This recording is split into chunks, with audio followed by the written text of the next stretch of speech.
My fiancée asked for a break to see if her ex was the one, so I vanished, and what she found when she returned flipped her world upside down.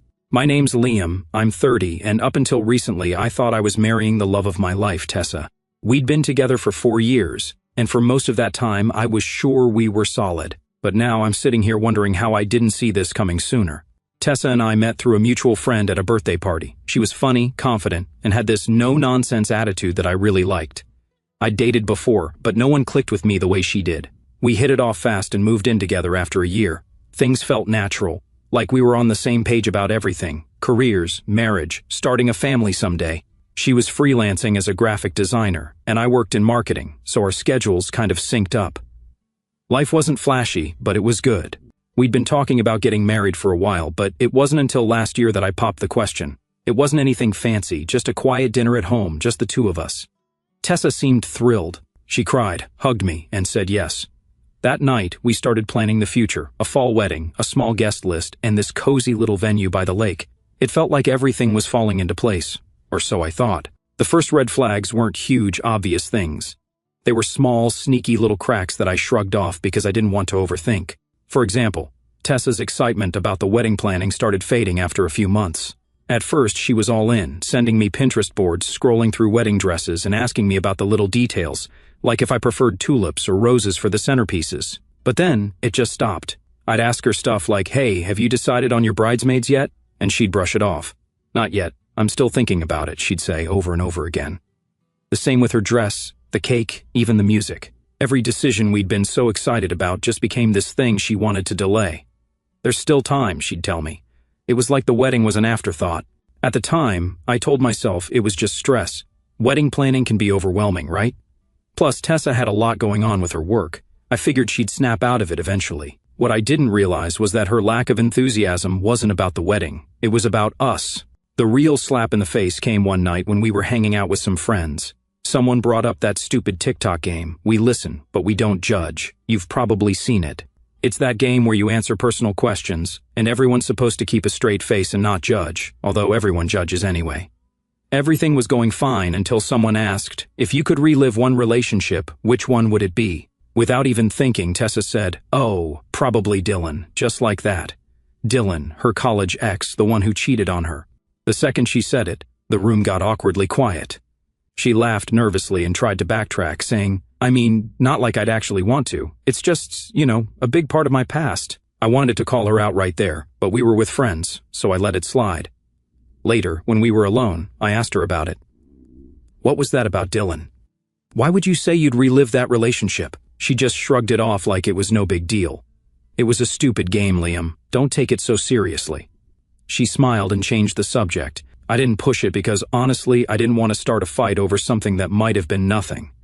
But deep down, it stuck with me. After that, her behavior got harder to ignore. She was on her phone more often, scrolling through her messages with this sly little smile. She started making vague excuses about why she couldn't hang out or why she'd cancel plans at the last minute. "Oh, sorry, I just have a lot of work to catch up on tonight," she'd say, or, "I promised my mom I'd visit this weekend." The excuses weren't exactly suspicious, but they were piling up. It felt like I was suddenly less of a priority. Then came the Friday night that changed everything. I got home early from work, excited to spend the evening with Tessa. I was thinking we could order in and binge-watch something, just a low-key night. When I walked in, though, the vibe was off. She was sitting on the couch with her laptop, but she wasn't working. She was just sitting there, staring at the screen, completely zoned out. "Hey, I'm home," I said, trying to break the tension. "You're early," she replied, like that was a bad thing. I brushed it off and went to the kitchen to start making dinner, but the silence in the house was suffocating. Usually she'd be asking me how my day was or telling me about hers, but tonight, nothing. Finally, I turned around and asked, "Everything okay?" She closed her laptop and looked at me. "Actually, there's something I need to talk to you about." And just like that, my stomach dropped. You know that feeling when you know something bad's about to happen, but you can't stop it? That was me, standing there like an idiot with a spatula in my hand. I walked over and sat across from her. "All right," I said, "what's going on?" She hesitated, like she was trying to find the right words, then she just came out with it. "I've been thinking about us and about Dylan." I swear, I almost laughed. "Dylan? Are you serious? What about him?" She bit her lip and avoided my eyes. "I think I need some time to figure things out. I want to take a break to see if there's still something there with him." I couldn't believe what I was hearing. You want to take a break so you can date your ex? Are you out of your mind, Tessa? We're engaged. It's not like that, she said quickly, like she thought she could smooth this over. I just need to know if I'm making the right choice with you, and if it doesn't work out, I promise I'll come back. That's when I realized just how deep her audacity ran. She thought I'd sit around and wait for her to figure out if I was good enough. At that moment, something inside me shifted. I didn't blow up, didn't yell. I just sat there, staring at her, wondering how the hell I didn't see this coming. I didn't even know how to respond at first. My fiancée, just told me she wanted to take a break to explore things with her ex, Dylan. What do you even say to that? Finally, I managed to ask, so, what exactly does this break mean to you? My voice came out calm, way calmer than I felt. She straightened up a little, like she'd been preparing for this conversation. I think we need some space to figure things out. I'll take some time to see if what I'm feeling about Dylan is real, and you can take time to reflect on us too. I couldn't believe the nerve. Wait, I said, leaning forward. You're saying you need to date your ex, but I need to reflect on us? What kind of backwards logic is that?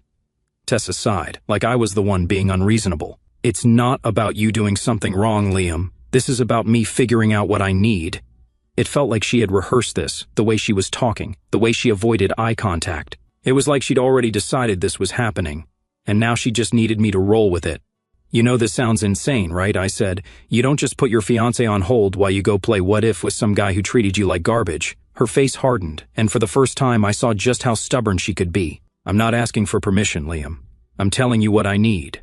That one hit different. I wasn't just sad anymore, I was angry. I stood up and started pacing, trying to calm myself down.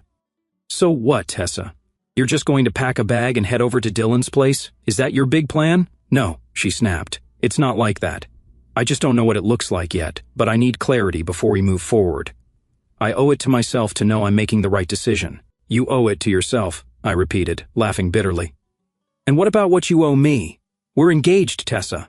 We're supposed to be building a life together, and now you're telling me you need to test drive your ex to make sure I'm good enough? I never said you weren't good enough, she shot back, her voice rising. But if we're going to spend the rest of our lives together, I have to be certain, and right now, I'm not. That was it. It wasn't just that she wanted to explore things with Dylan, it was that she wasn't sure about me. After 4 years together, after all the plans we'd made, she still wasn't sure. It hit me all at once. She didn't even realize how hurtful and ridiculous her request was. She thought this was reasonable, like I'd just sit there while she worked through whatever nonsense was spinning in her head. I stopped pacing and looked at her, really looked at her. You know what? Sure, I said, my tone flat. Take your break. She blinked, caught off guard by how easily I agreed. Liam, I'm not trying to hurt you. I just need space to figure things out. I nodded, keeping my expression neutral. All right, if that's what you need. She hesitated, like she was expecting me to argue, to fight for her. When I didn't, she stood up, grabbed her laptop and mumbled, I'll stay at my mom's for a bit. This isn't forever. We'll talk when I've had some time. Okay, I said simply. She glanced at me, unsure of how to respond, then disappeared into the bedroom. I could hear her moving around, throwing stuff into a bag. I stayed on the couch, calm on the surface, but my mind was already turning. If she wanted her break so bad, fine, let her have it. A few minutes later, I heard the front door close. She was gone, probably thinking she'd left me here to wait and wonder. Little did she know I wasn't going to just sit around. She could have her fantasy, but I had my own plans now. I don't know how long I sat there before I finally snapped out of it. The first thing I did was grab my phone and call my buddy Noah. Noah's been my best friend since college, and he's the kind of guy who doesn't sugarcoat things. If I needed someone to tell me I wasn't crazy for feeling like my entire life had just fallen apart, he was the guy. Yo, what's up? He answered, his voice casual. Tessa wants to take a break to date her ex, I blurted out. There was a long pause. What the hell, he finally said. She said that to your face? Yep, I said, rubbing my temple. She packed a bag and left, like it was no big deal. Said she needs clarity. Noah let out a low whistle. Dude, that's messed up. You okay? Not really, I admitted. I just don't even know how to process this. 4 years, man. 4 years, and she's still hung up on Dylan. You want me to come over? He asked. We can order some food, talk it out. Yeah, actually, that'd be great, I said. About an hour later, Noah showed up with pizza. He didn't even wait for me to explain the whole thing, he just listened as I vented about everything. By the time I finished, he was shaking his head. Bro, she's not worth this, he said. If she can't see what she has with you, that's on her. You're better off without someone who's going to treat you like a second option. I nodded, but it didn't make me feel any better. It wasn't just about losing Tessa, it was about losing the future I thought we were building together. I'd pictured a life with her, marriage, kids, all of it. And now, it was just gone. We stayed up late, talking and watching TV, and for the first time in hours, I started to feel a little less like the ground was crumbling beneath me. I didn't have a plan yet, but one thing was clear: I wasn't going to let Tessa keep me on a leash while she figured out what she wanted. The next morning, my phone buzzed. I rolled over, half awake, and squinted at the screen. Tessa, of course. Can we talk? I stared at the message for a moment, my brain still foggy. She wants to talk? Seriously? After everything she laid out, now she wants to play the concerned girlfriend? I thought she might have realized how stupid she sounded yesterday. I dragged myself to the kitchen to make coffee. There was no way I was dealing with this nonsense before caffeine. As I leaned against the counter, sipping my coffee, my mind raced. She really had the nerve to come back and act like I was the one who owed her patience. It wasn't anger I felt, at least not anymore. It was more disbelief. How could someone be so oblivious, so wrapped up in their own fantasy that they thought this kind of stunt was acceptable? But I wasn't about to let her see that. No, if she wanted to play this game, I'd play along, except I wouldn't be the one losing. Finally, I picked up my phone and replied, "Sure, come over later, short, simple. Let her think she's still in control." A few hours later, there she was, standing at the door like nothing had happened. She looked polished, like she'd spent way too much time trying to perfect that calm, collected look. Her hair was done, makeup flawless. I could tell she'd rehearsed this. She was ready to sell me whatever she'd come up with. I stepped aside and let her in without a word. She walked in like she still belonged here, sitting on the couch like it was any other day. "Thanks for letting me come by," she said softly, like she was doing me a favor. I leaned against the wall. "What's up?" She took a deep breath, her hands clasped together like this was some big performance. "I've been thinking a lot," she began. "Here we go. And I think I've come up with a way for us to move forward," she continued, her tone too measured, too rehearsed. I nodded, keeping my face neutral. "All right, let's hear it." "Well," she said, clearly building up to something she thought was genius. "I think the best thing for us right now is to put the wedding plans on hold, just temporarily, while I take the time I need to get clarity on everything. That way we don't lose the progress we've made, and we can pick things back up once I'm sure about us." I stared at her, waiting for the twist. She wasn't joking. She actually thought this was reasonable. "That's your big plan?" I asked, raising an eyebrow. "Yes," she said, nodding like she just solved a world crisis. "It's practical, Liam. We've put so much time, effort, and money into this relationship. I don't want to throw it all away over something that might not even matter in the long run. Something that might not even matter." That phrase kept bouncing around in my head. She was talking about us, our relationship, like it was some investment portfolio she didn't want to write off.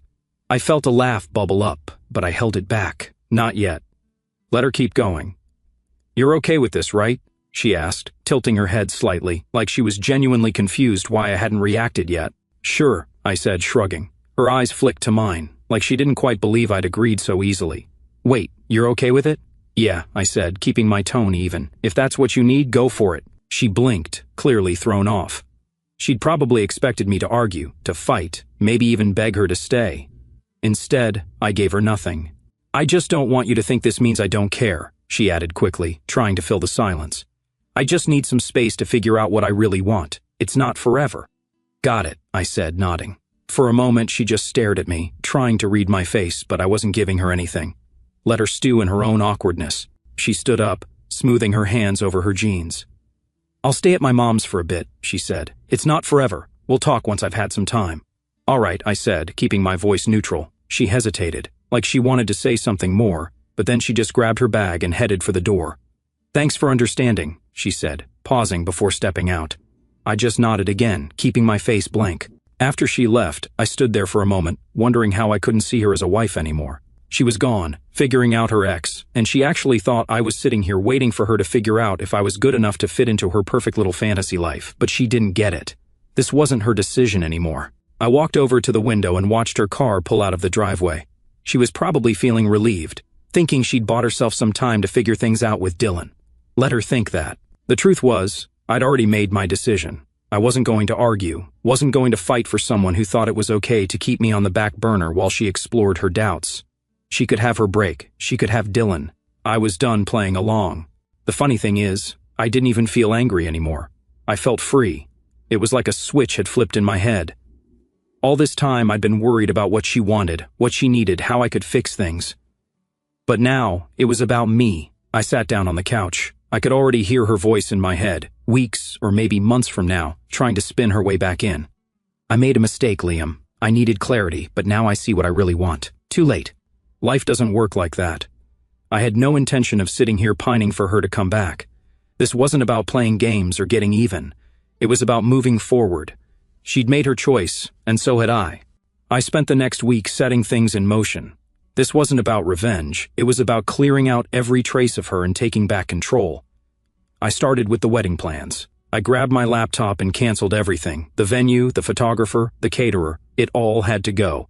Some deposits were non-refundable, but who cares? It wasn't about the money, it was about closing this chapter for good. As I clicked through the emails, I couldn't help but smirk. She probably thought I was sitting at home, heartbroken, crying, waiting for her to know I'm better than her ex and come crawling back. She had no clue I was wiping her out of my life, one email at a time.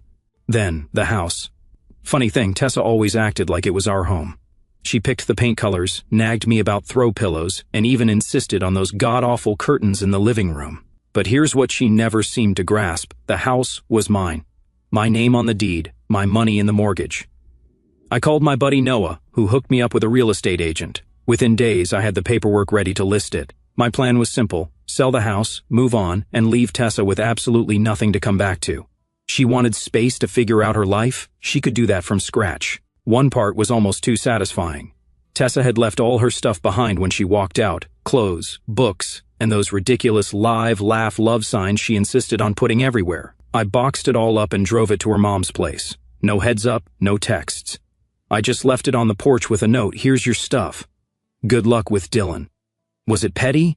Maybe. Did I care? Not one bit. Then, I sat there and waited. As expected, a week later, my phone buzzed. It was her. Can we talk? I think we need to clear the air.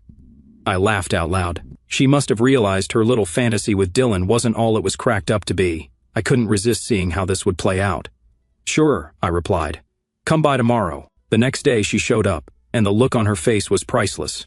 She stepped inside and froze, her eyes darting around the bare walls, the empty shelves, the moving boxes stacked in the corner. What's going on here? She asked, her voice trembling. I'm selling the house, I said casually, as if I were talking to a neighbor, leaning against the counter. Her jaw dropped. You're what? Selling our house? It's not our house, Tessa, I said, letting that sink in. It's mine. And I don't need this much space anymore. She stared at me like I'd slapped her. Why didn't you tell me? Why would I? You left, remember? I said, keeping my tone calm. Her face went pale. Wait, so you've been planning this? You're just moving on? I shrugged. What else was I supposed to do? Sit around and wait for you to come back? She shook her head, her voice rising. Liam, no, that's not what I meant when I said I needed time. I didn't think I'd what? Take you seriously? I interrupted. You said you needed space to figure out if you wanted me or Dylan, so I gave it to you. She took a step closer, her voice trembling. But I didn't mean it like this. I thought you understood. I wasn't ending things. I just needed clarity. I laughed, shaking my head. Clarity, Tessa? You didn't want clarity. You wanted a safety net. You thought you could run off, test the waters with Dylan, and then waltz back here like nothing happened. Sorry, but that's not how it works. Her composure completely cracked. Liam, please. I made a mistake. Dylan, he's not what I thought. He hasn't changed. I was stupid. I see that now. Please, don't do this. Don't throw us away. I crossed my arms, meeting her tear-filled eyes with a steady gaze. You're right about one thing, Tessa. You were stupid. But not just for running back to Dylan. You were stupid for thinking I'd let you treat me like a backup plan. She grabbed my arm, her voice desperate. I wasn't. I swear. I just panicked. I was scared. But I know now that it's you. It's always been you. Please, we can fix this. We can still get married. I yanked my arm away, shaking my head. No, we can't. You made your choice, Tessa. You chose doubt. You chose Dylan. And now I'm choosing me. Her face crumpled, and she started sobbing. Liam, please. I'll do anything to fix this. It's too late, I said firmly. You broke this. You don't get to come back and pretend it never happened. She stood there, shaking, tears streaming down her face. Finally realizing there was nothing left to say, she turned and walked out the door. And with that, Tessa was out of my life. Or so I thought. I sold the house, moved into my new apartment, and started putting everything about her behind me. I wasn't bitter. I just didn't have the energy to keep dragging her baggage along. I thought I'd handled it cleanly, that we'd moved on separately. But Tessa, she wasn't done, and when she made her move, it wasn't head on. The first sign something was off came in a phone call from my mom. I'd barely said hello before she launched into it. "Liam, why am I hearing from Aunt Sharon that the wedding is canceled? Is this true?" I froze, the words catching me off guard. The only people who knew the wedding was off were me and Tessa. I hadn't even told my family yet because, frankly, I didn't want to deal with their reaction. But now, the news was out. "Where did Aunt Sharon hear that?" I asked cautiously, already suspecting the answer. "From Tessa's mom. She's been telling everyone that you called off the wedding. Apparently, Tessa is heartbroken, and you're being unreasonable." I nearly dropped the phone. Heartbroken? Unreasonable? The audacity of her spinning this like I was the bad guy was almost impressive. She had been the one to walk away, the one who wanted to figure things out with her cheating ex, and now she was painting me as the villain. "Mom, that's not what happened," I said, trying to keep my voice calm. "Tessa and I aren't together anymore. She made her choice, and I moved on." "Well, you need to do some damage control," she said, her tone sharp. "Half the family is talking about this, and they all think you blindsided her. Damage control. That's what it came to now. Not only had Tessa managed to worm her way into my family's conversations, but she turned the entire thing into a pity party for herself. I should have let it go. I should have chalked it up to her being petty and left it at that. But when I got a call later that same day from my boss, I realized this wasn't just a family issue anymore. "Hey Liam, I wanted to check in," my boss said cautiously. "Is everything okay? I heard from a friend of mine. Apparently your ex is going through a tough time and she mentioned your name." "My ex mentioned my name at work?" "She didn't give any details, but you know how these things spread. Just making sure it's not going to cause distractions here." I clenched my jaw, the pieces falling into place. Tessa hadn't just been telling her side of the story to family. She was dragging my name into her personal sob story with anyone who would listen.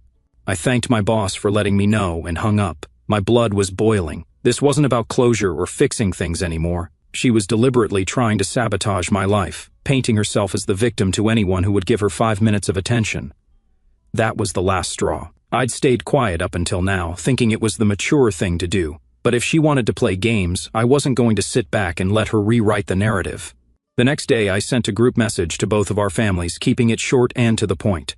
"Hi, everyone. I wanted to address something. Tessa and I are no longer engaged, and it was a mutual decision after a lot of difficult conversation. I'd appreciate it if we could all respect each other's privacy and move forward without assigning blame. Thank you." It wasn't dramatic, but it was enough to cut off her nonsense before it spread further.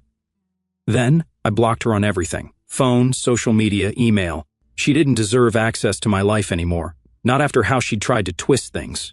The fallout wasn't easy. My mom wasn't thrilled about me handling it so bluntly, and a couple of relatives still whispered about how I could throw away such a good thing. But I knew the truth, and that was enough. All my ex-fiancée did was show me how little she respected me or the relationship we'd had. If anything, she made me even more grateful that I'd cut her out for good. So here I was, finally drawing the line. Blocking her was like flipping a switch, cutting the power to the drama machine she'd been running for weeks. It wasn't just about silencing her, it was about reclaiming my peace. The first thing I did was take control of the narrative. People love to fill in the blanks when you stay quiet, and I'd given Tessa way too much space to craft her story. So I called up the people whose opinions mattered to me, my close friends, my siblings, and my mom. I laid it all out, no embellishments, just the facts. Look, I told my mom over coffee I didn't throw away a good thing. She bailed on me for her ex, plain and simple. I tried to be civil, but she's out here spinning tales like she's the victim. I'm not letting her trash my name. Mom gave me her classic disapproving look, the one that could make a grown man feel like a scolded teenager. I get it, Liam, but you could have been more tactful. Tactful, Mom? She's airing our dirty laundry to anyone who'll listen. I'm done playing nice. That seemed to click for her. She sighed, finally conceding. I just want you to be happy. Don't let her drag you down. From there, I made it my mission to shut down the whispers wherever they popped up. If someone brought up Tessa, I gave them the short version. It didn't work out, and she's not the person I thought she was. End of story. Most people got the hint and dropped it, but a few needed a bit more directness, like my cousin Mark, who cornered me at a family barbecue. Hey man, I heard you left Tessa high and dry. What's up with that? I stared at him, barely believing the audacity. You heard wrong, Mark. She ditched me to figure things out with her ex. If you want the full story, ask her. I'm not playing the gossip game. He backed off pretty quick after that. While I was busy cleaning up the social mess, I also had to deal with work. My boss, thankfully, was chill about the whole thing. I explained the situation in private, emphasizing that it wouldn't affect my performance. He nodded and said, I figured there was more to it. Just keep your head down and don't let it get to you. But Tessa wasn't done trying to stir the pot. A week later, I got an email from a mutual friend of ours, Sarah. She wasn't taking sides, but she felt the need to share something. "Hey Liam, I thought you should know Tessa's been posting stuff online. Nothing outright nasty, but it's obvious she's talking about you. Just wanted to give you a heads up." I thanked Sarah and checked it out. Sure enough, Tessa had been posting vague, passive-aggressive quotes about betrayal and heartbreak. Stuff like, "Some people will throw away diamonds to chase stones," real subtle. At first, I was tempted to respond, to call her out for the nonsense, but then I stopped myself. Why stoop to her level? She wanted a reaction, and I wasn't giving her one. Instead, I reported her post for harassment and moved on. That was the real turning point for me, realizing I didn't owe her or anyone an explanation anymore. My life wasn't a public forum for her to dissect and manipulate. If she wanted to live in the past, that was her problem, not mine. One night, sitting with my buddy Jake, he said something that really stuck with me. "Man, you dodged a bullet. Imagine if all this came out after you were married. You're better off, trust me." He was right. As painful as it had been, breaking things off with Tessa before we tied the knot was the best thing that could have happened. It wasn't just about avoiding the drama. Being with her had blinded me to what I really wanted in a partner, someone who had my back, not someone who'd turn on me the second things got tough. By the time a few months had passed, Tessa's antics started to fade into the background. People moved on, and so did I.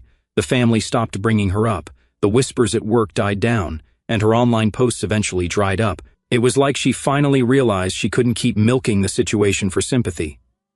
I'd like to say I forgave her, but honestly, I didn't, and that's okay. Not every wrong has to be forgiven to be left behind. I don't hate her, I just don't care anymore.